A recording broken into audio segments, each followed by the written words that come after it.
Assalamualaikum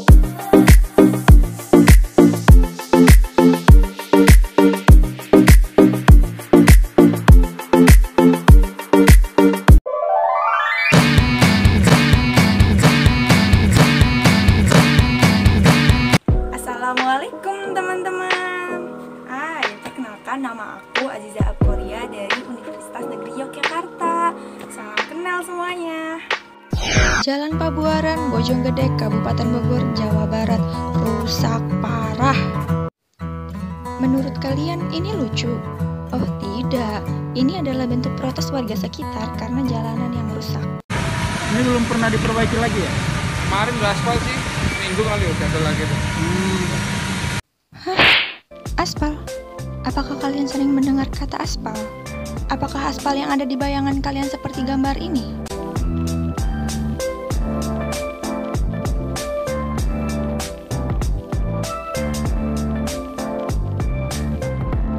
Kalau begitu, mari kita kenalan dengan jenis-jenis aspal. Yang pertama, aspal alam. Material aspal ini berasal dari alam dengan proses alami. Aspal alam dibagi menjadi dua. Yang pertama adalah aspal batu dan yang kedua adalah aspal danau. Aspal batu, pemakaian dari aspal batu harus mengalami proses ekstansi yang kemudian dicampur dengan minyak pelunak. Selanjutnya adalah aspal danau.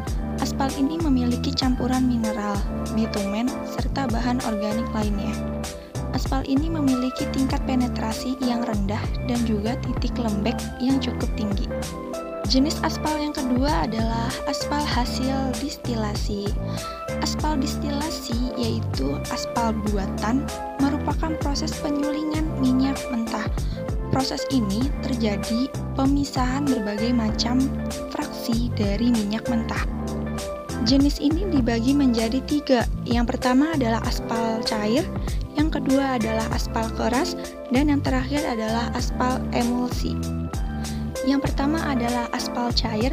Aspal cair dibedakan menjadi aspal cair cepat mantap atau rapid curing yang bahan pelarutnya cepat menguap. Ada aspal cair mantap sedang atau medium curing yang pelarutnya tidak begitu cepat menguap. Dan terakhir ada aspal cair lembut mantap atau slow curing yang bahan pelarutnya lambat menguap dengan bahan pelarut solar. Yang kedua adalah aspal keras. Hasil residu dari proses ini didestilasi sederhana dari fraksi ringan yang terkandung dalam minyak bumi. Jenis aspal hasil destilasi yang terakhir adalah aspal emulsi. Hasil dari proses emulsi aspal keras dengan proses pemisahan dan pendispersian partikel aspal keras dan di dalam air yang mengandung emulsizer. Dari pembahasan yang telah saya bahas, kita harusnya tahu konsep mengenai aspal peraspalan seperti apa.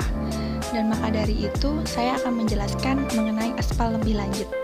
Aspal adalah material perekat yang berwarna hitam.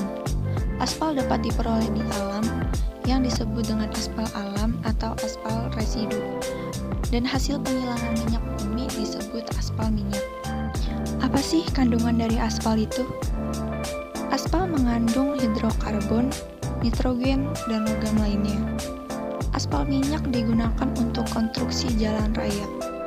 Sifat dari aspal yaitu mengikat agregat, memberikan lapisan kedap air, dan tahan terhadap pengaruh asam, basa, dan garam. Selain itu, sifat aspal akan berubah dipengaruhi oleh panas dan umur. Lalu, komposisi aspal itu apa aja? Komposisi aspal dibagi menjadi dua. Yang pertama adalah aspal tenes dan yang kedua adalah maltenes.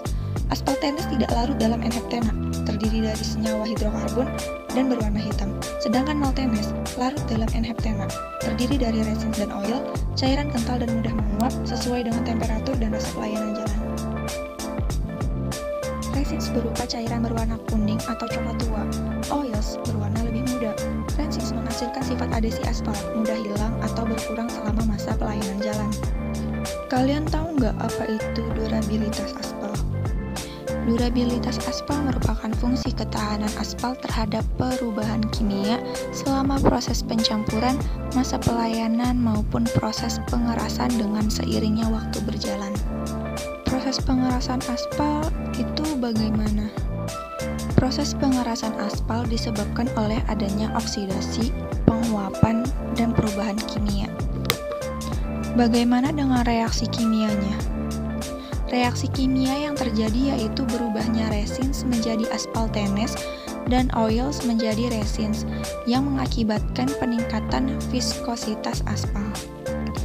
Zat adiktif merupakan material yang ditambahkan pada campuran aspal. Fungsinya zat adiktif untuk memperbaiki sifat aspal dalam hal penetrasi, duktilitas, dan menurunkan viskositas. Kelemahan dari zat adiktif adalah keberadaannya masih jarang ditemukan di Indonesia, dan karena hal ini pula, zat adiktif harus diganti menggunakan bahan alternatif lain berdasarkan material lokal. Setelah pembahasan lebih lanjut dari aspal, kita harus tahu nih apa aja faktor penyebab kerusakan konstruksi jalanan pada umumnya. Yang pertama adalah perencanaan yang kurang tepat. Yang kedua adalah penggunaan material bahan jalan yang tidak sesuai spesifikasi. Lalu yang ketiga adalah kondisi tanah dasar yang tidak stabil.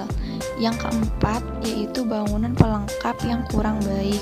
Dan terakhir yaitu tidak teraturnya pemeliharaan dan peningkatan jalan. 5 poin ini masih salah satunya ya, masih banyak lagi alasan kenapa jalan aspal bisa rusak. Jenis-jenis kerusakan aspal di jalanan. Yang pertama adalah retak halus.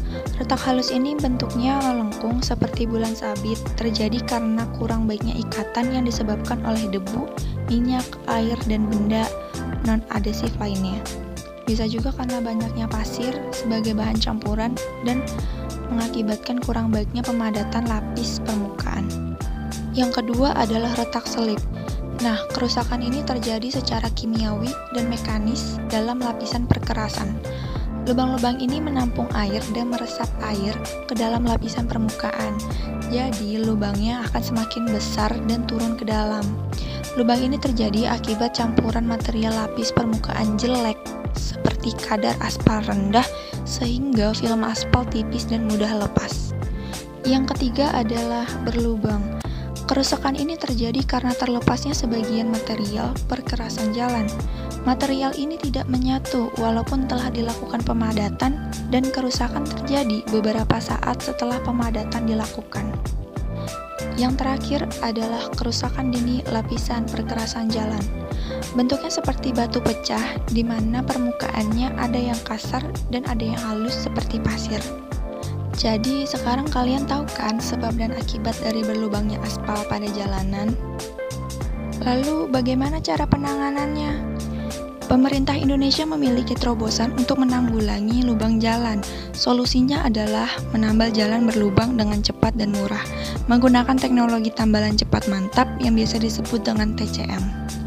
TCM merupakan bahan campuran aspal panas dengan campuran aspal dingin yang telah dicampur dengan aditif dan dikemas secara pabrika. Penggunaan TCM sangat mudah dan tidak membutuhkan waktu yang lama. TCM diklaim menjadi solusi untuk mengurangi kerusakan jalan secara cepat sehingga dapat mengurangi kemacetan jalan akibat perbaikan jalan. Sekian dari saya, kurang lebihnya saya mohon maaf. Wabillahi taufiq wal hidayah. Wassalamualaikum.